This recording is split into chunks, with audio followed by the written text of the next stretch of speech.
Broadhalfpenny Down is a historic cricket ground in Hambledon, Hampshire. It is known as the Cradle of Cricket because it was the home venue in the 18th century of the Hambledon Club, but cricket predated the club and ground by at least 2 centuries. The club is in the parish of Hambledon, close to the neighbouring parish of Clanfield.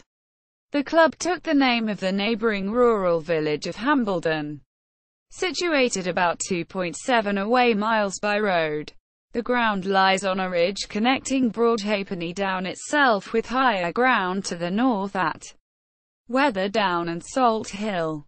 The ridge and the down to the south are crossed by the Monarch's Way long-distance footpath before it descends towards Horndean. Hambledon era. The cricket ground was the home venue for first-class matches organised by the Hambledon Club from 1753 to 1781, which generally involved a Hampshire county team. It was used for other sports including horse racing and hare coursing. Immediately next to the ground is the Bat and Ball Inn, known as the Cradle of Cricket, whose landlord for 10 years from 1762 to 1772 was Hambledon captain Richard Neighbouring. Neighbouring was succeeded by his Hambledon colleague William Barber, who ran the pub from 1772 to 1784. The name, Broadhalfpenny, is properly pronounced Broadhalfpenny, a contraction following the usual pronunciation of the word for the halfpenny coin. Places that had obtained a charter from the king to hold markets or establish fairs were issued with letters patent that were stamped with Broadhalfpenny. Hambledon in the 18th century was a large parish of over 9,000 acres containing small hamlets and detached farms in addition to the main village. Much of the agricultural land had been enclosed in small farms, but there remained extensive commons, including Broadhalfpenny, on which grazing rights existed. As an important match venue, the earliest known use of Broadhalfpenny Down was in August 1753 for a match between a Hambledon team and one from Surrey. 3 years later, the Hambledon team was able to challenge Dartford, then one of the strongest teams in England, in a series of 3 matches. On Wednesday, the 18th of August, one of these matches was played at Broadhalfpenny Down. The source for this is an advertisement placed in the Reading Mercury newspaper by the Reverend Richard Keats of Charlton for information about his dog, a spaniel called Rover, whom he lost at the match. Reverend Keats was the father of Admiral Sir Richard Goodwin Keats, who is renowned for his actions at the Battle of Algeciras Bay in July 1801. Charlton is 3.5 miles east of Broadhalfpenny Down. Beyond Clanfield, match reports were scarce in the 1750s but were becoming more common in the 1760s, and it is known that Hampshire defeated Kent at Broadhalfpenny in 1768. Their outstanding batsman John Small scoring more than 140 runs in the match. Scores were higher then than in earlier times, and matches were tending to go into a second day. In 1770, a Sussex lawyer called John Baker left an account in his diary of a match between Hambledon and the Surrey club's Horndean, which lasted 2 days. Baker came from Chichester, a journey of 20 miles taking 4 hours on horseback. He wrote how he went to Petersfield for overnight accommodation.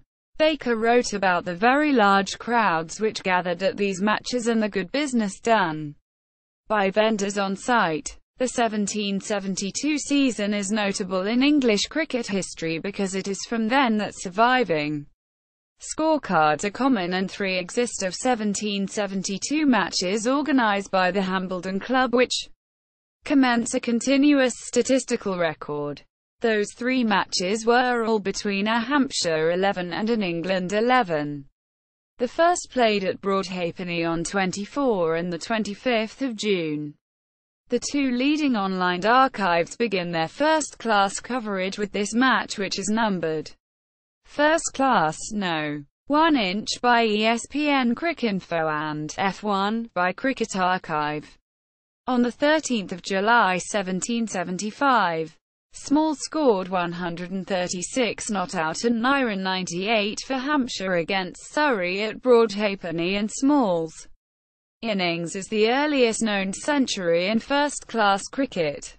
Despite being ordained a steward of the Hambledon Club and a member of the Laws of Cricket Committee, the Reverend Charles Powlett was not above gambling on the outcome of matches or of betting against his own team. At one point in the match against Surrey, the situation was such that a Surrey victory seemed certain.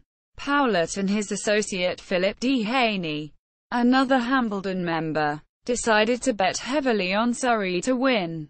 Then Small was joined at the wicket by his captain Nyren, and the two put on a massive century partnership which turned the game around. For Surrey collapsed and Hampshire won a famous victory. When Nyren was out, he was confronted by Powlett and D. Haney, who complained that he and Small had cost them their money.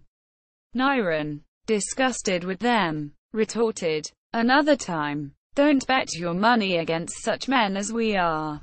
Broadhalfpenny Down continued in regular use by Hambledon, Hampshire teams until 1781. At the end of that season, the Hambledon Club moved to Windmill Down, which is closer to the village. According to John Nyren, Windmill was one of the finest places for playing on I ever saw. A key difference was that Windmill was under the club's control, as they rented it from a farmer at 10 guineas a year, whereas Broadhalfpenny was common land in use as sheep pasture for fairs and other gatherings. It could be said that Broadhalfpenny belonged to the community and Windmill to the club, whose members may not have been happy about the raucous, boisterous crowds that gathered on the Down. Quote, "The move was done at the behest of the Duke of Dorset, chief among club members, and David Down saw it as the first step in a process which removed professional cricket from a truly rural setting and ultimately concentrated it in an urban environment.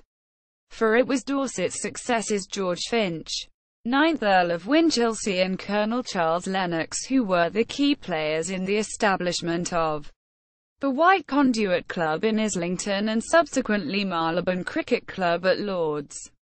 Later years, the ground fell into disuse through most of the 19th century and was converted to agriculture. Attempts were made to restore the ground, with the result that a Hambledon v England 11 fixture in 1908 appears in the generally accepted list of first-class fixtures. This was intended as a commemorative match and featured famous players as C.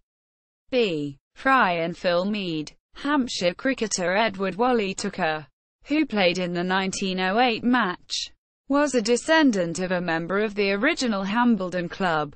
Following the match in 1908, the ground was reclaimed for farming. Wally Tooker set about the task of securing its permanent use for cricket, and in 1925 it was restored to host cricket matches. The possession of the land was given to Winchester College, with the college and Hambledon playing the first match there since its restoration. Wally Tooker led the Hambledon side to victory. In 2000, David Down visited the ground while researching his history start of play. He wrote that, across the road from the famous Bat and Ball pub, was a clunky monument and a green field with a cricket pavilion, sight screens, and a square that bore the scars of recent matches. A notice by the pavilion announced that it was the home ground of the Broadhalfpenny Buccaneers.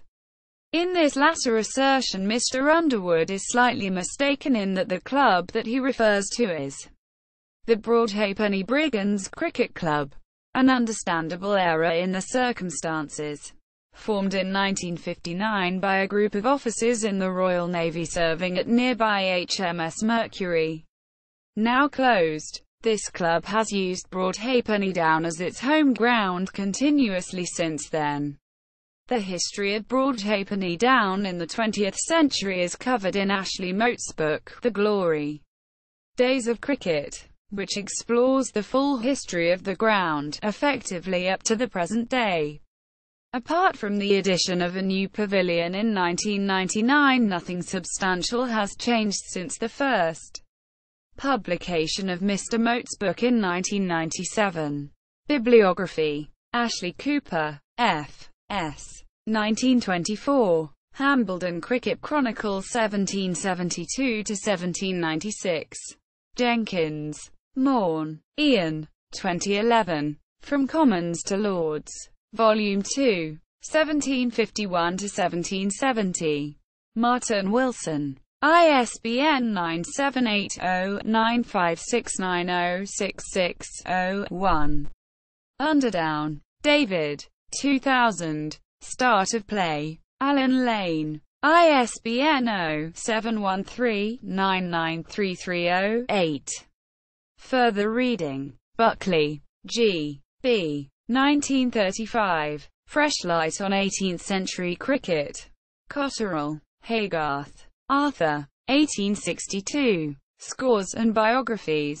Volume 1. 1744–1826. Lillywhite. Mote. Ashley. 1997. The Glory Days of Cricket. Robson. Nyron. John. 1998. Ashley Mote. ed. The Cricketers of My Time. Robson. Waghorn. H. T. 1906. The Dawn of Cricket. Electric Press. Cricket Archive Profile. From Lads to Lords Broadhalfpenny Down. Archived from the original on June 29, 2011.